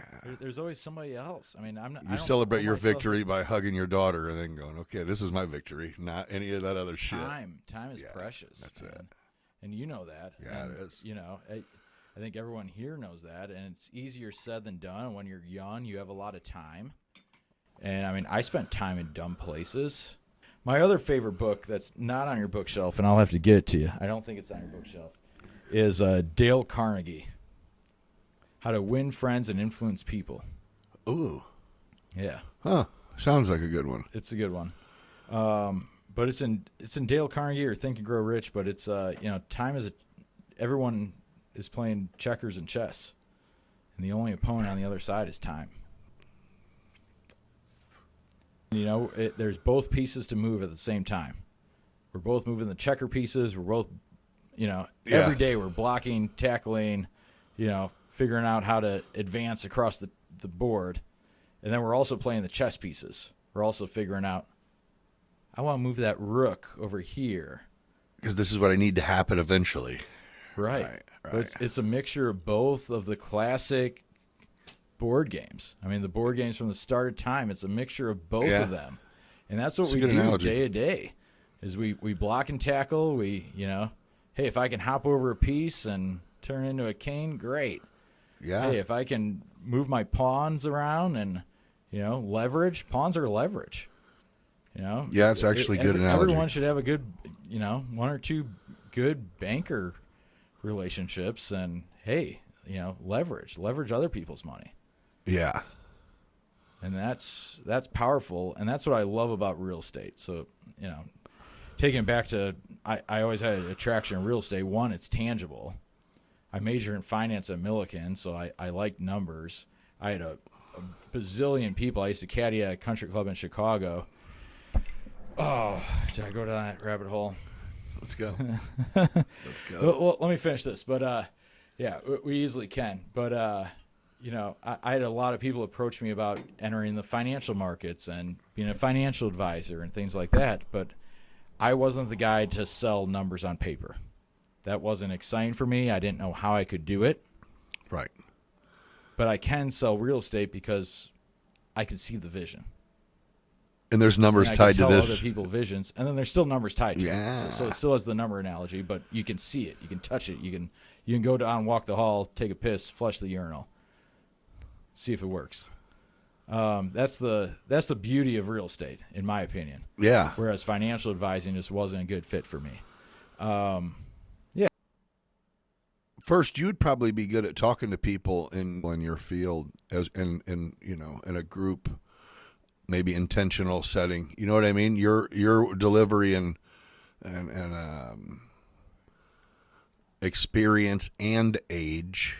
I've seen some shit. I've seen the guys that have grown too quickly. Yeah, I've seen the guys that bought everything that hit their email, and then they bought some wrong shit. Yeah. That doesn't pencil out.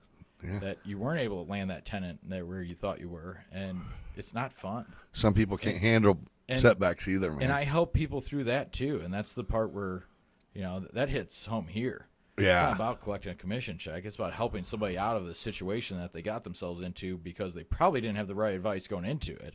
And you can feel them. You're going, or whatever, right? Yeah, Things yeah, change. yeah, yeah. There's no the great game of business is very fair.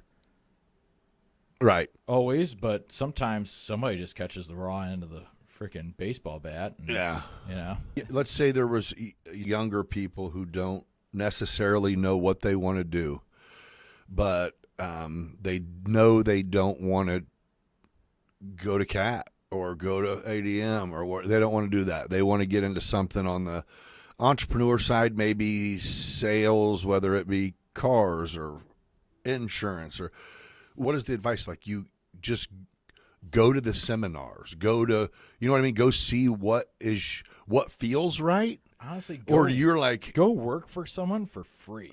Oh, good one. Would you pass up free help? If there's some young kid there that's interested in drone photography and, you're right. Would you pass them up saying like, hey man, come tag along. We're going to Let's go fly by this cool property. Yeah, you're right. Damn, that's good advice. Yeah, go work for someone for free because, again, when you're young, you have the time. When you get older, you're on the clock. And you need the check. And you need, time has a true dollar value.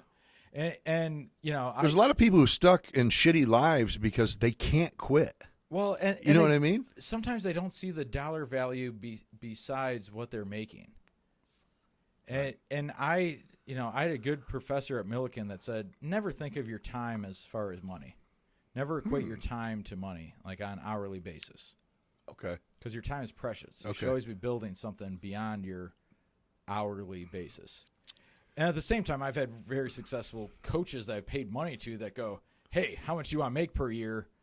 Do the backwards math. Yeah. This is how much every hour is Yeah. worth. But Like, they both ways. make they both make It sense. can be used both ways. Yeah, And your first one, I was both. going, huh? And then it made sense. But the first one is right. It's precious, time right? is precious. Yeah. And if you have the right passion and if you can sustain yourself, if you're a young kid in your 20s and you don't have to go rent an apartment, you can live in your parents' basement and you're pursuing a passion, do it. Yeah. Because that's the best. Use their insurance till you're 26. Right. That's Stack the your best. money. Correct. Yeah. You'll Just always miss And your mom's cooking again, and American laundry. pride. We all want to go out and step out on our own, but there's something to be said about, sharpen your axe when you're young. Because if not, it's going to be a different experience, and that experience is usually a little bit painful in the checkbook. So back to the fundamentals, it's like, hey, if I'm a young person coming out of high school, college isn't really the right fit for me, go follow a plumber I think around. this sounds good. Let me ask him. Okay, Yeah. I like that. Go do a free apprenticeship for 3 months, for 2 weeks, And for whatever it is. What is it? I don't know why I'm drawing a blank on. What is it called that college kids do? Internships. Interns, yeah. Yeah. And there's a whole thing, too. That's for a reason. they get credit for it and all that, but It's for a reason. It's to figure out that's what you wanted. It's usually a great recruitment tool for the sure. big companies. Hey, we're going to pay this college kid minimum wage to do what we'd usually pay the next person a salary and benefits for. So that leads into exactly what I wanted to ask you is, what is your take on after high school? What do you think should happen? Is it, that's it. Yeah. Yeah. Do you think going to work is the thing? Obviously, we've kind of already covered that $18 an hour ain't going to cut it, but. Right. No, I think higher education is very valid. I think it's important for almost everybody. I think it teaches you how to think. I think it teaches you how to learn. It teaches you how to solve the answer. But what it doesn't teach you is how to go out there and do it. Right. That's crazy, right? That only gives you takes- all the pieces to the puzzle. Just didn't build it for you. It gives you some good foundational pieces, but you're the one who has to piece it together. Right. So I think that's valid to this day and age. I also think to this day and age we need more good tradesmen. We need more. I think years ago in England they used to do it where after high school or maybe during high school, you would do an apprenticeship. And the only reason I discovered this, I was reading Robert Plant's biography. You know, I'm a rock and roll guy. Okay. Yeah. I was going to say Robert Plant. Huh? Yeah. Okay. Led Zeppelin. Led Zeppelin. Yeah. Let's go. Rock and roll. But he did an apprenticeship in an accounting firm. Because that was part of high school. It was like part of in between high school, because they took like a year in between high school and college. Okay. Where you went off and you experienced what you wanted to study to know if you want to study it. It's not a terrible idea at Not all. a terrible idea. Right. And in this day and age, we have built this culture where you got to pass these standardized tests. You're going right into college. No, I mean, you know, before somebody spends 4 years studying accounting, let's go team up with a local accounting firm. I'm sure they could use a young person who's willing to learn to shuffle some paper, do some stuff. It's just getting an 18-year-old to see that far ahead. It seems like our culture is the only culture that we don't do that. It's tough because we're such a we're such a grinding culture. Yeah. Where, you know, you need to go out, you need to work, you need to do this. But no, I mean, take that year after high school. Reach out to somebody. Right. Hey, I'm passionate. You know, I love drone technology. I want to do this. Reach out to Nick and go, hey, can I follow you around for a month? Right. You know, I want to see what you do. I want to see the business side of it. I want to see everything. Then let me go to college and study graphic arts or go study business management or go do something. And then along the way, you still have a contact. Yeah. You would still probably employ that person. Right. You know, part-time. Or they find out this isn't what I thought. This isn't what I thought. You know, no harm, no during that foul. time period, and they go, "Hey, I'd rather be a plumber," or "Hey, I'd rather do this." But I think that's where America needs to go back to. And this is, you know, way above my pay grade. This is just discussion. You know, this is the bleacher Spitballing. seats here. Yeah. Where's the peanuts? We Let's are go. solving problems over here. Yeah. What are you talking about? You know, this is my thought. And, you know, if I were to do it over again, too. I mean, if I were to do it over again, I would talk to way more restaurant operators. And a couple smart mentors of mine told me, hey, go talk to someone who runs a restaurant already. Of course, naive. You're going, no, they'll think I'm their competition. Right. No, they would love to help you. No, they would love it, especially if they're not in your market. Right. Hey, it's a big, big world. You know, we're sitting here in Decatur, Illinois. I talk to people about real estate advice all the time, and they're in different markets. They don't care. Love that I call them and ask them for help. You know, and that's part of this network that I'm involved in is they love it. They're like, hey, this sounds like an exciting deal.